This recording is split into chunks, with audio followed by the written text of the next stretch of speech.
Bonjour à tous et bienvenue à cette nouvelle édition des Rendez-vous de l'actualité consacrée aujourd'hui à l'évolution récente et prospective du coût du travail en France et en Allemagne. Commençons avant tout par une définition précise de ce qu'est le coût du travail. Le coût du travail, c'est d'abord la rémunération brute, c'est-à-dire les salaires, les primes et les différents avantages sociaux. C'est ce qu'on considérera ici comme le coût direct. Ensuite, deux autres éléments, les charges sociales portées par les employeurs et les autres coûts tels que la formation professionnelle. C'est ici ce qu'on considérera comme les coûts indirects.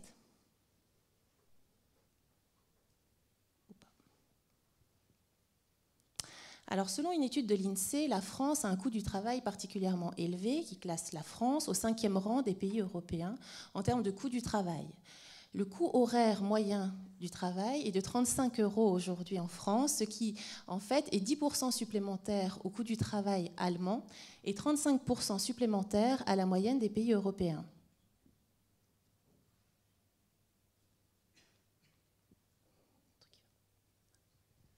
Alors ce coût du travail élevé est souvent pointé comme l'un des principaux responsables des difficultés économiques que peut connaître la France en ce moment. Pour deux raisons. D'abord, c'est son impact négatif sur un certain nombre de variables économiques qui est pointé, notamment l'emploi, la compétitivité. Et les rapports insistent aussi sur la comparaison avec l'Allemagne, qui a développé un avantage comparatif, notamment aux dépens de la France, en pratiquant une politique de modération salariale importante. Donc on peut aujourd'hui s'interroger, doit-on réduire le coût du travail en France et poursuivre le modèle allemand ? Alors pour cela, on essaiera de répondre à 4 interrogations. La première, pourquoi cherche-t-on à réduire le coût du travail sur le modèle allemand ? Puis on verra quelles sont les causes et les conséquences du décrochage observé ces dernières années en France et en Allemagne en termes de coût du travail. Ensuite, suite aux récentes évolutions, on s'interrogera sur le fait, est-ce qu'il y a ou pas une convergence des coûts du travail en France et en Allemagne aujourd'hui ? Et enfin, on essaiera de répondre à la question, faut-il poursuivre en France la stratégie constante de baisse du coût du travail ? Alors tout d'abord, pourquoi cherche-t-on à réduire le coût du travail sur le modèle allemand ? Merci. Un coût du travail élevé est pénalisant pour la compétitivité des entreprises. En effet, le coût du travail est une des composantes de la compétitivité coût, avec le coût du capital, avec le coût de l'énergie. Et comme les autres coûts ont tendance à converger et à se rapprocher entre les différents pays, les coûts salariaux unitaires sont particulièrement scrutés. Les coûts salariaux unitaires, ce sont les coûts du travail pondérés par la productivité des salariés. Et ce sont eux qui font la différence dans la compétition internationale. Donc c'est surtout valable, l'impact du coût du travail élevé est surtout valable pour les secteurs exposés à la compétition internationale, à commencer par l'industrie. Un coût du travail élevé peut également inciter les entreprises à privilégier l'investissement à l'emploi. Alors ça peut être le cas lorsque, par exemple, le coût du travail devient supérieur à la productivité du salarié, ou tout simplement lorsque l'investissement est plus rentable qu'une embauche. Dans ces cas-là, il y a des possibilités de robotisation partielle du processus de production ou d'externalisation, de délocalisation des activités dans d'autres pays où les coûts sont moins élevés. Ensuite, le coût du travail, c'est un élément important pour les investisseurs étrangers. Une étude d'Ernst & Young de 2015 a montré que la mesure principale à prendre en France pour les investisseurs étrangers, c'est la diminution du coût du travail. Donc devant l'assouplissement de l'environnement administratif, devant la baisse de la fiscalité. Et on le voit d'ailleurs, les projets internationaux en France créent en moyenne moins d'emplois que dans les autres pays européens, notamment au Royaume-Uni, où 2,5 fois plus d'emplois sont créés pour un nombre de projets à peu près équivalent. Alors pourquoi cherche-t-on à réduire le coût du travail sur le modèle allemand ? C'est aussi lié aux performances économiques que rencontre le pays aujourd'hui. Vous pouvez constater sur le graphique que les exportations en Allemagne touchent près de 8% des marchandises, quand on considère sur la même période en France que l'on est en fait en déficit commercial. De même, le taux de chômage est très contrasté entre la France et l'Allemagne, puisque le taux de chômage en France est de 10% et qu'il n'est pas descendu en dessous de la barre des 7% depuis de très longues années, alors qu'en Allemagne, depuis 2005, on constate une forte dégression et qui atteint aujourd'hui un seuil de 6%, qui est un seuil historique. Alors si on considère que le coût du travail a un impact sur la compétitivité et les performances économiques des pays, on comprend mieux pourquoi aujourd'hui on cherche à réduire ce coût du travail depuis de longues années. La France et l'Allemagne ont eu les mêmes stratégies ces dernières années, qui a réduit les coûts du travail, mais l'Allemagne a mis en place des réformes plus structurantes, et c'est ce qui est à l'origine de ce décrochage qu'on a constaté dans les années 2000. Alors, commençons par les coûts directs. Les coûts directs, c'est-à-dire les coûts salariaux. Vous voyez sur le graphique que les coûts ont évolué de manière totalement différente entre la France et l'Allemagne. L'Allemagne, c'est la courbe violette que l'on voit en bas, tandis que la France, c'est la courbe rouge, plutôt vers le haut. Cette différence s'explique par un effort important de modération salariale qui a été mis en place par les entreprises et par les salariés, parce qu'il est négocié avec les syndicats. Tandis qu'en France, l'évolution des salaires a été, sur la période entre 2000 et 2008, par exemple, de 24%, soit à peu près l'équivalent du suivi de la cible d'inflation.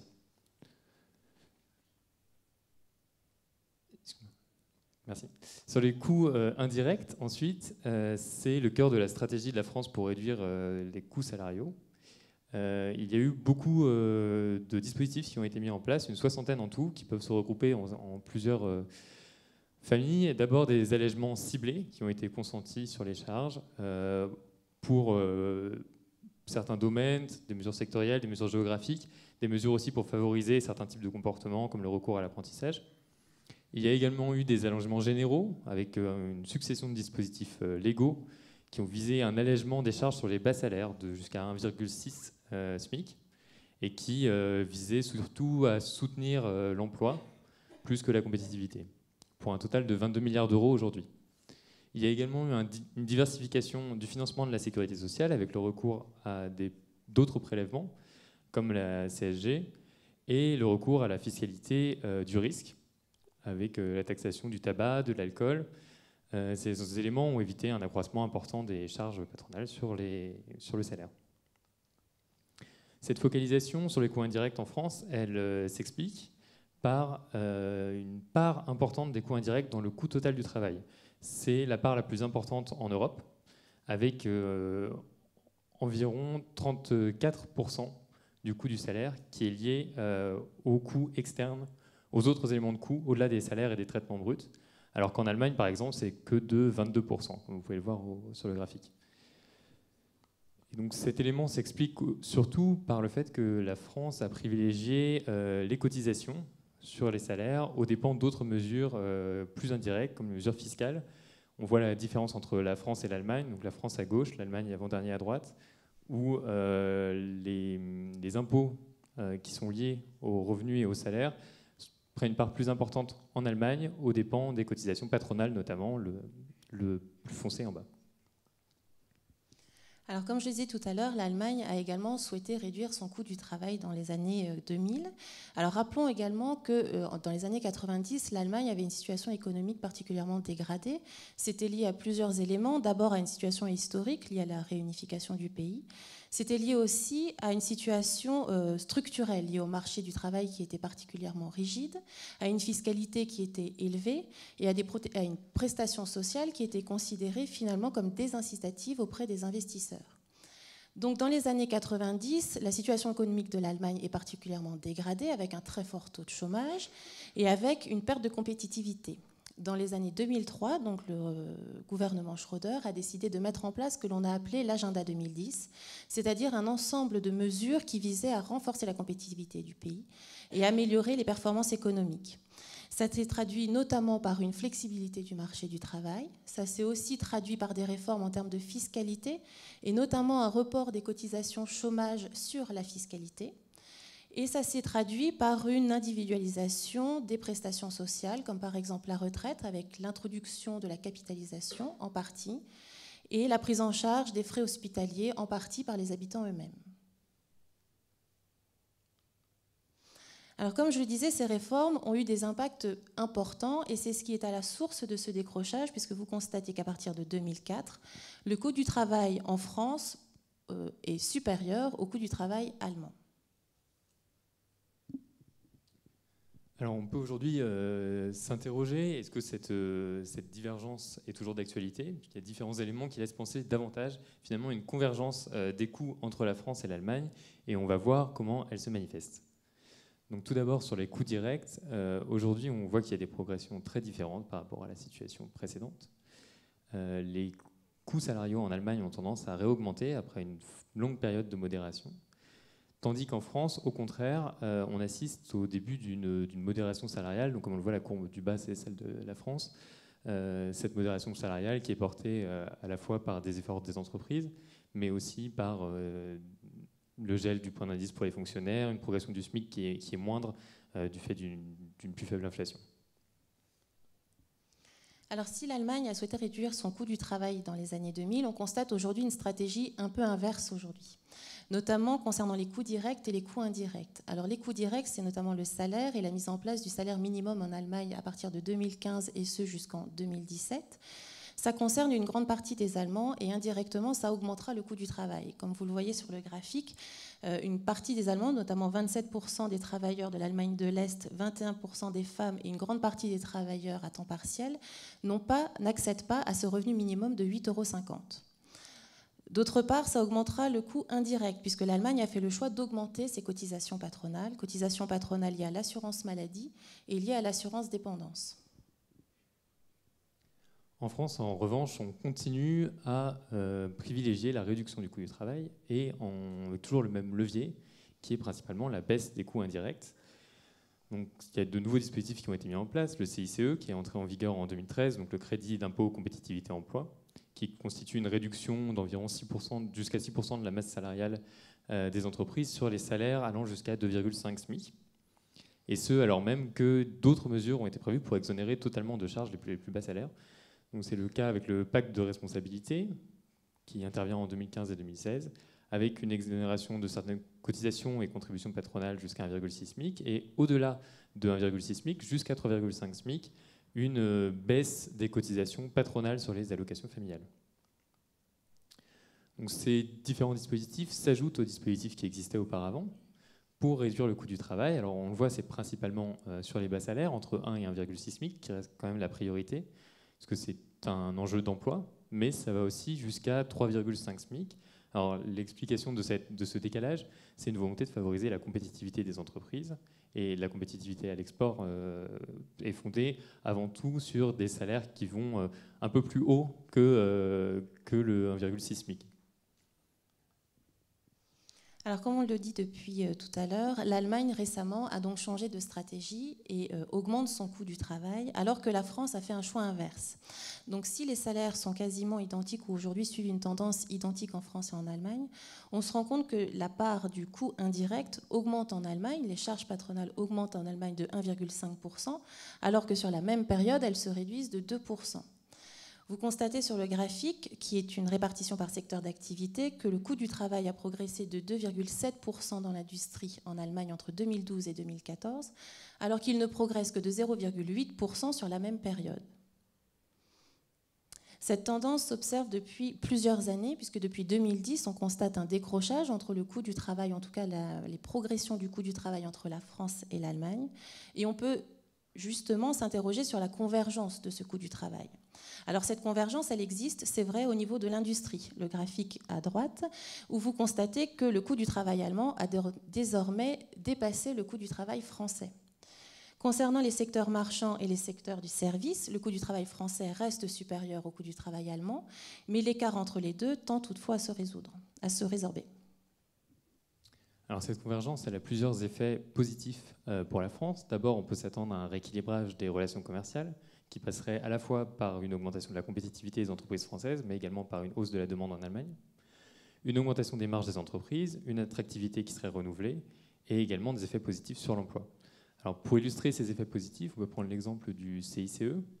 Les effets attendus du CICE à 5 ans sont une amélioration du solde extérieur, une hausse de croissance, la création de 150 000 emplois, soit une baisse de 0,6 points de chômage. Et on a déjà constaté des effets. Alors sur l'année où c'était disponible, c'était 2014, il y avait déjà plus 0,9 points de marge pour les entreprises, des marges qui avaient été particulièrement dégradées pendant la crise. Donc c'est un élément très positif. Alors face à ces nombreux points positifs, on peut s'interroger, faut-il poursuivre en France la stratégie constante de baisse du coût du travail qui a été entreprise ? Alors d'abord, il faut préciser que ces débats sont toujours actuels. Le MEDEF a encore, il y a pas longtemps, proposé la suppression totale des cotisations familiales en plus du maintien des dispositifs existants. Pour financer ces diminutions de cotisations sociales, plusieurs possibilités avaient été envisagées, soit l'augmentation de la CSG ou le redéploiement de son assiette vers plus les revenus du remplacement et les revenus du capital. La mise en place éventuelle d'une TVA sociale sur le modèle de ce qui avait été fait en Allemagne en 2007 et qui avait été entrepris en France brièvement en 2012 avant d'être réintroduit sous une forme un peu différente les années suivantes, ou alors la mise en place d'une fiscalité écologique par exemple.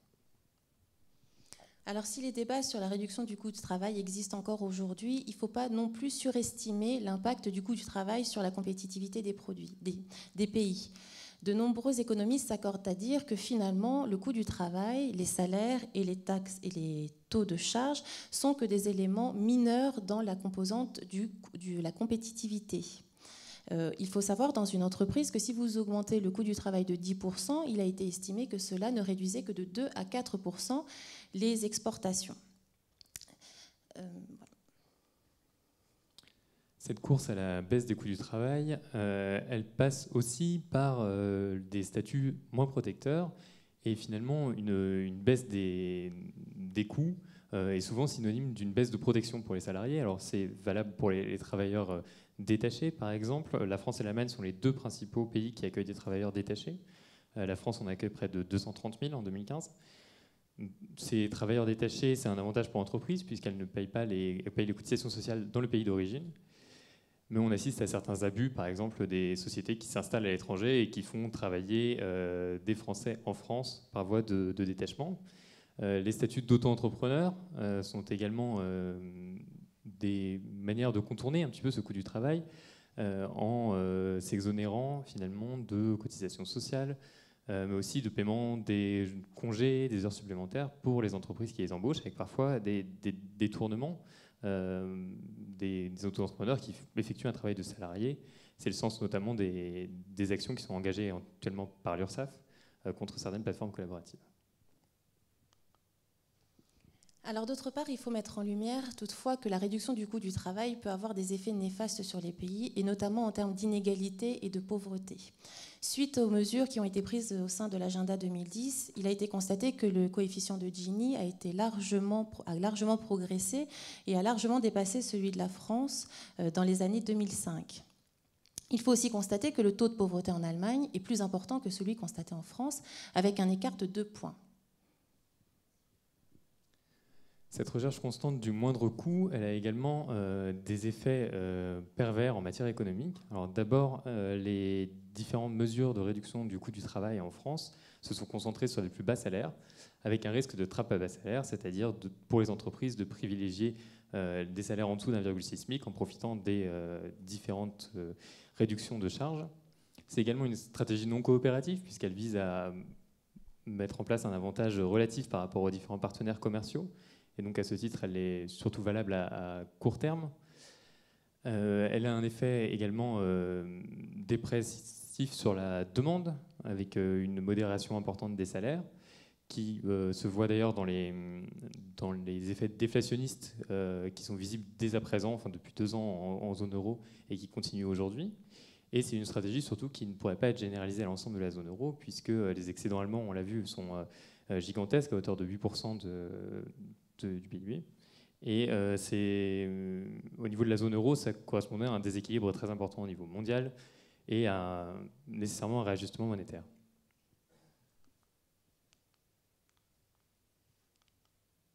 Alors réduire le coût du travail pose aussi la question de la pérennité du financement de la protection sociale, puisque la France a fait le choix depuis de nombreuses années d'asseoir le financement de la protection sociale sur le revenu du travail. Réduire le coût du travail suppose réduire les coûts directs et indirects et pose la question de son financement, tout en sachant que l'évolution des dépenses risque de s'accroître dans les années à venir, d'autant plus avec le vieillissement des populations. Donc en conclusion, tout d'abord, la stratégie allemande qui visait à établir un avantage comparatif connaît tout de même certaines limites. Et donc peut-être afin d'éviter ces effets négatifs, la France pourrait se focaliser davantage sur les points positifs du modèle allemand, par exemple le développement de l'innovation, de la compétitivité hors prix. La convergence qu'on observe actuellement, qui permet une augmentation des marges des entreprises, pourrait permettre aux entreprises d'investir sur ces différents aspects. Enfin, plutôt qu'un empilement de dispositifs, puisqu'on a vu qu'il y avait environ une soixantaine de dispositifs d'allègement de charges, qui sont d'autant plus très peu lisibles pour les investisseurs étrangers. Comme on l'a expliqué tout à l'heure, pour les investisseurs étrangers, le coût du travail reste la première chose à changer en France, et ce, alors que de nombreuses mesures ont été mises en place ces dernières années. Donc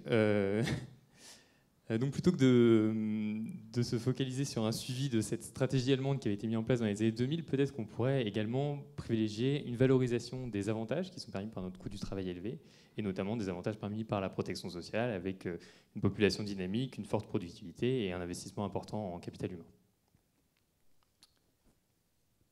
Je vous remercie.